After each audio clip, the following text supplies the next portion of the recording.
तीन प्रकार होते हैं। पहला वर्ण विचार, दूसरा शब्द विचार, तीसरा वाक्य विचार। वर्ण विचार वो एक छोटी सी ध्वनि जिसके कोई सार्थक टुकड़े न किए जा सके, जैसे तो ग इत्यादि जो हमारे वर्ण हैं, ये एक लिखा जाएगा अगर वर्ण को टुकड़े नहीं किए जा सकते, जैसे तो लिखे तो ये जो हमारा हल करता है यानी ये स्वर रहित होता है, इसके हम टुकड़े नहीं कर सकते। लेकिन जो हम लिखते हैं किताब में का, तो जो ये का होता है इसके अंदर हमारा आ छिपा होता है। तो आ छिपा होता है यानी कि जब हम आ निकाल लिए बाहर तो ये दोनों को मिलाकर हो गया हाँ।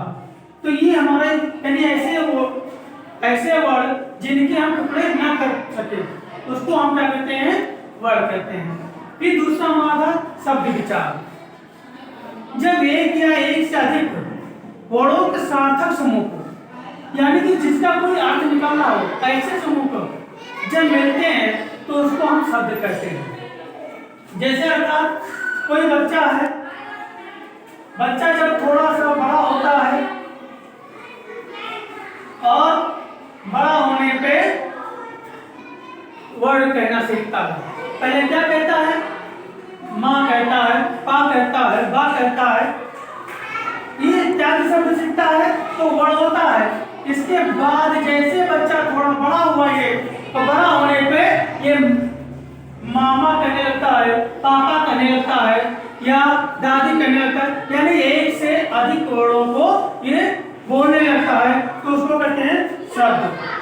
बच्चा और बड़ा हुआ, जब और बड़ा हो गया तो वो वाक्य बोलने लगा, जिसको कहते हैं वाक्य विचार। यानी दो या दो से अधिक शब्दों के सार्थक समूह को हम क्या कहते हैं, वाक्य कहते हैं। जैसे ये बच्चा था, ये बच्चा थोड़ा और बड़ा हुआ तो क्या कहने लगा, मम्मी मुझे खाना खाना है, मम्मा मुझे पानी पीना है, या पापा मुझे टहलने जाना है। यानी वो क्या करेगा कि कई शब्दों के समूह को मिलाकर एक वाक्य बन गया और उसी को बच्चा बोलने लगा। तो यानी कि जो शब्द वाक्य है या वाक्य है तो ये अलग अलग ये तीन इसके भाग थे। अब हम आपको एक बार लिखकर दिखा दे रहे हैं सैंपल पे, और आप लोग नोट कर सकते हैं। तो हम लोग आप इसको नोट कर सकते हैं, जैसे व्याकरण, जैसे हमने समझाया ही आपको कि वो विद्या है जिसके माध्यम से हम शुद्ध रूप से बोलना, पढ़ना व लिखना सीखते हैं। यानी जो भी हम लोग पढ़ते बोलते हैं तो व्याकरण की विद्या है जिसके माध्यम से हम शुद्ध रूप से बोलते हैं, लिखते हैं और पढ़ते हैं। जैसे इसके मैंने बताया तीन प्रकार होते हैं कि वर्ण विचार, शब्द विचार और वाक्य विचार। जिसमें वर्ण विचार, वर्ण वो छोटी मूल ध्वनि है जिसके खंड या टुकड़े नहीं किए जा सकते। जैसे अभी मैंने उदाहरण में बताया कि आ का, देखिएगा का में हलंत लगा हुआ है, अगर का में हलंत नहीं लगा या किसी वर्ण में हलंत नहीं लगा है, स्वर को छोड़कर जितने भी व्यंजन होते हैं सभी में हलंत लगा होगा तो वो उसके टुकड़े नहीं किए जा सकते। अगर हलंत नहीं पूरा शब्द लिख दिया जाए, जैसे का मैंने बताया था, तो इसमें आ छिपा हुआ है, स्वर छिपा हुआ है। तो ये हमारा वर्ण विचार था। अब इसके बाद आता है शब्द विचार। तो शब्द विचार को हम इसको रख करके फिर आगे लिखते हैं, उसको लिख दिया। हम लोगों ने शब्द विचार पढ़ा, वो वर्ण विचार पढ़ा। अब शब्द विचार, एक या एक से अधिक वर्णों के मेल से बने सार्थक वर्ण समूह को शब्द कहते हैं।